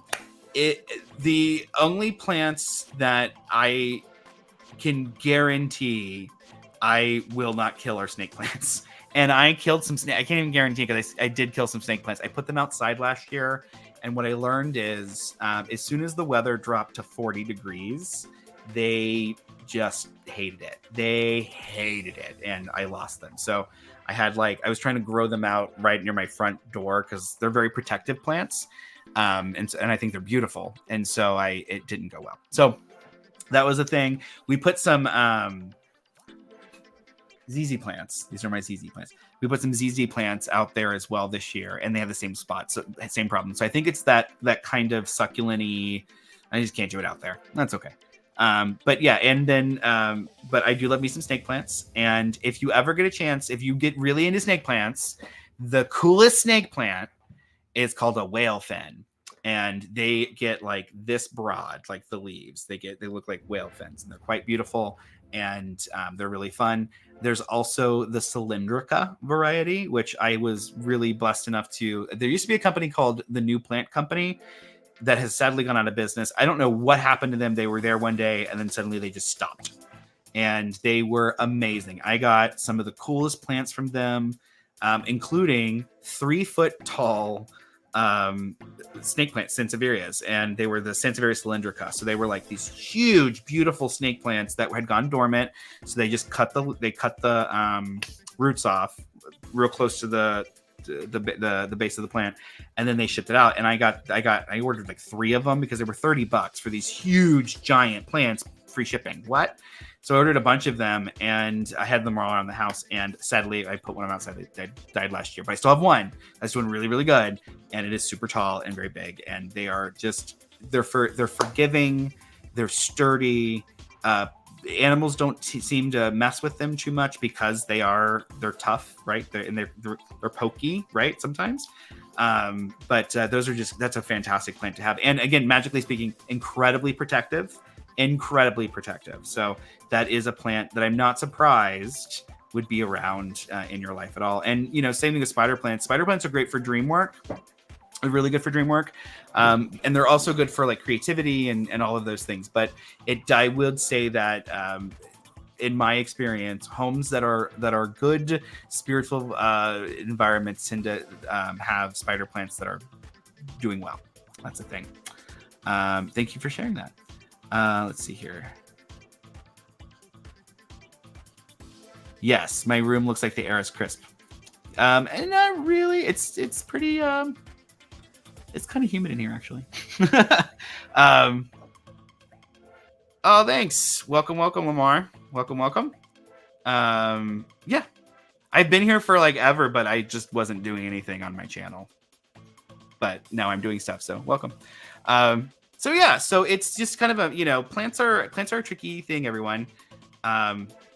Simon. Okay, thank you. I love how Simon explained this to me. I really appreciate that. Thank you, Simon. Yeah, so it's plants are a tricky thing, everyone. And I just, my thing is don't give up on the experience of raising houseplants because you had a bad experience or whatever. Because again, chances are you don't know it, but you got a plant that came in and it was already in a position where it needed to jump out of its pod, or it needed to be in a different situation. And you just didn't know that because you weren't told that. And none of us, I do now. Now I flip plants over when I go to buy them, but you're not told that kind of stuff, right? And so it's check the roots. That's a big thing. Check your roots when you go to buy a plant. Make sure everything's healthy and everything's going on, because otherwise you're going to get it home and if you don't get a chance to repot it right away or whatever, and you forget like I do, and then you go back and your plant's dying because it needs to be uppotted. So that's a big thing that happens with a lot of people on plants. So forgive yourselves. It's okay. The good news is, I will say, from like a plant spirit vibe, I've killed plants. I have gone to the store the next day to replace that plant, and it's the same exact plant spirit. Like there's no shit. It's like in a different like sweater kind of maybe, but it's like the same kind of energy. So I haven't, and then I really apologize, and I'm so sorry. I just killed you last night. Please come to my home now, and we'll be okay. Like they're not like us. They're different. They're bigger and better than us. I'm just gonna be honest. Plants are bigger and better than us. So the plant spirit is all gonna be there. So if you did kill a plant, and if you killed like a ZZ plant or something, and you're like, oh, I can't, because you have this bad memory of it, forgive yourself. I guarantee you that the ZZ plant has forgiven you, and the ZZ plant spirit has forgiven you, and you just go get another one and you make space for it in your home, and that'll be more impressive to the plant spirit than you feeling guilty about it. True story. So there's that. So yeah, again, I go in all of this stuff in Houseplant HortOCCULTure, which is available for pre-order today. And it'll be out on April 8th. Juliet Diaz wrote the foreword. She wrote me the sweetest foreword. I'm so blessed. I can't even tell you. Like, I squee when I talk to her because she's just literally authentic raw witch power. Like that's Juliet Diaz. So when you see her vibe, like that is Juliet. She's awesome. And she wrote just this beautiful foreword. And then of course Cielo Thompson did the artwork. Cielo freaking Thompson did the artwork for my book, y'all. What? That's the thing. So anyway, so yeah, so I've been see, this is what happens when I pregame before I come in to the party. I ramble forever. But I do have crystals that I put out. Go check them out. They're on the modernwitch.com/Super Bowl. Go check those out. They're there for you all. It's and I'm going to be putting more up the next couple of days. I'm just going to leave that link up. So if you want to partake at another point in time, I'll leave it up all month. And it's really just for you guys. I just did it for people who are chiming in to the live stream. And you know, again, discounts on books and all that kind of stuff. So if you want to come hang out with us, you are not obligated to buy my books. You are not obligated to buy Matt's books or Storm's books or Chaz's books or any of my crystals or any of those things. What you are obligated to do is to be kind to yourself and to other people. That's it. Just come on and you can come hang out with us. And my rule is for the Facebook group is just don't act like you know everything. And we're cool, right? Like I've written 7 books now on witchcraft, and I don't think I know everything. So please don't be that person, right? And we're cool. And otherwise, come out, because then we actually have cool conversations. Then you have the enlightening conversations with other people who are on the same page as you. That's when it's cool. But nobody wants to go to a Facebook group where it's all just like somebody talking down to you or making you feel small for having questions. Like, ooh, that's gross. We don't do that. So anyway, we're not those people. Come hang out with us. All right. So this is what I can say. I can say that I will force my husband, Matthew Oren, to come on and to talk about this new book because he's so excited about it. And we talked about it all day long. I'm so surprised that he wasn't able to join us today, but it happens. So he will come on and we will talk about his new book because it is super exciting. And that cover, have you seen the sexy? I should have uploaded it. It's a really sexy cover by an amazing artist.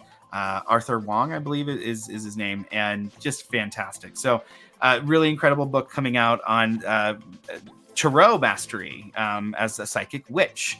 So that is super exciting. Rachel True wrote the foreword. It's just, Rachel True is really freaking cool too. Like, yeah, so I will have him on to talk about this book. That'll be happening in the next week or two because I got to schedule them. But we'll schedule it. We'll get on it, and it'll just be about that.